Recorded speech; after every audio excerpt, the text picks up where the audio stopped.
4 PM news network में दोस्तों आपका स्वागत है। मैं हूं आपके साथ राशिद ज़हीर। केजरीवाल की ज़मानत हुई लोअर कोर्ट से, हाई कोर्ट ने पॉज कर दी, रोक दी। जो आम आदमी पार्टी के कार्यकर्ताओं में खुशी होगी वो अचानक निर्मूल साबित हो गई। केजरीवाल किन परिस्थितियों से गुजर रहे हैं ये भी आप जानते हैं, और किन परिस्थितियों में उनको ज़मानत दी गई थी पहले वो भी आप जानते हैं। लेकिन मैं आपको केजरीवाल की ज़मानत के बाद ईडी का एक रोल बताने आया हूं, और ये बताने आया हूं कि भविष्य में राहुल गांधी किस तरह से मोदी, ईडी या इस तरह की जो संस्थाएं हैं उसमें नकेल डालने वाले हैं। यूं तो केजरीवाल की ज़मानत का रद्द होना यानी कि पॉज होना, ज़मानत का होना या राहुल गांधी का नकेल डालना दो अलग अलग बातें हैं।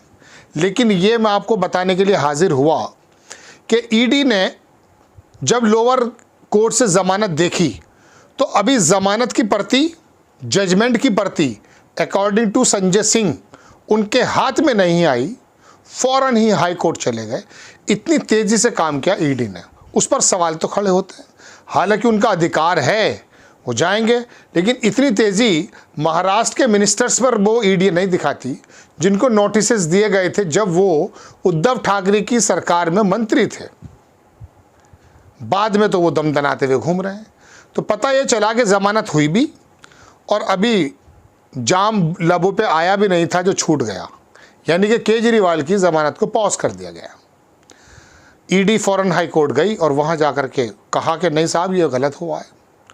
लोअर कोर्ट ने अगर ज़मानत दी है तो ये देखिए PMLA, ये प्रिवेंशन मनी लॉन्ड्री एक्ट जो है, इसके अंतर्गत समझ में कब आता है कि लोअर कोर्ट ज़मानत दे दे, यानी कि ऐसे कौन कौन से ग्राउंड्स होंगे कि जब ज़मानत मिल गई। लेकिन ईडी फ़ौरन पहुंची इतनी तेज़ी से और उसको ज़मानत को पॉज कर दिया। ये खबर के साथ मैं आपको ये बताना चाहता हूँ कि ये ईडी की जो तेज़ी है, अगर ये कानून सम्मत है कोई दिक्कत की बात नहीं है, लेकिन अगर ये राजनीतिक प्रेशर के माध्यम से है तो इस पर लगाम लग जाएगी अब थोड़े दिन में, चूंकि राहुल गांधी एंट्री करने वाले हैं। ये है वो बात जो मैं आपके सामने बताने के लिए हाजिर हुआ। बात यह है कि खड़गे साहब ने कहा कि चूंकि अध्यक्ष हैं, वो भले मजाक में कहा हो, लेकिन राहुल गांधी नेता प्रतिपक्ष बनेंगे और बनना चाहिए। और राहुल गांधी के बारे में जो सूचनाएं आ रही हैं दोस्तों, वो यही आ रही हैं कि विपक्ष की तरफ से नेता प्रतिपक्ष राहुल गांधी अगर बन जाएंगे तो अब भविष्य में ईडी का डायरेक्टर, चुनाव आयोग का डायरेक्टर अगर चुना जाएगा तो मोदी जी नो डाउट अपने एक मंत्री के साथ उसको जो है पारित करा लेंगे। एक मोदी जी होंगे उस संस्था में, CGI तो आपको मालूम है बाहर कर दिए गए थे।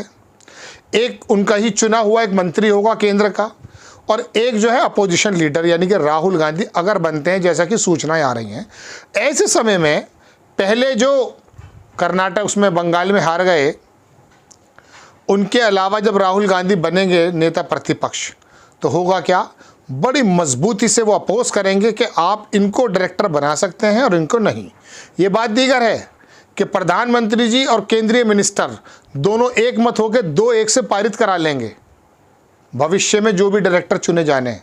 लेकिन राहुल गांधी का अपोज मजबूरन मीडिया को बताना ही पड़ेगा।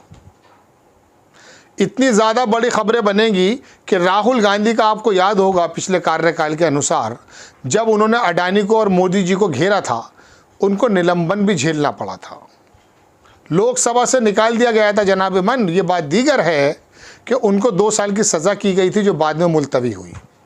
तो ऐसे समय में राहुल गांधी नेता प्रतिपक्ष बनने के बाद मोदी जी के सामने जो चुनौतियां पेश करने वाले हैं, जैसे ही कोई मनोनयन की बात आएगी, मोदी जी भले उसको चुन ले, मैं बार बार दोहरा रहा हूं, लेकिन राहुल गांधी का जो अपोज है, एज ए अपोजिशन लीडर, वो पूरा देश देखेगा और कलई खुल जाएगी मोदी जी की उन कामों की जो आपके कानों कान पता नहीं चल पाती।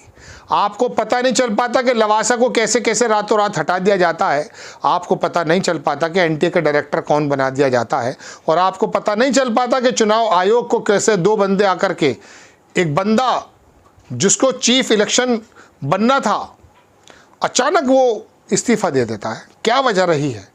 ये गोदी मीडिया इन बड़ी बड़ी खबरों को दबा कर रख देती है।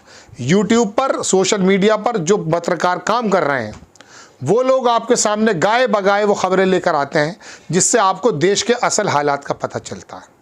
वरना एक बात बताइए, जिस चीफ इलेक्शन कमिश्नर का मनोनयन एज ए चीफ हो जाना है 1 साल बाद, वो इस्तीफ़ा दे देता है।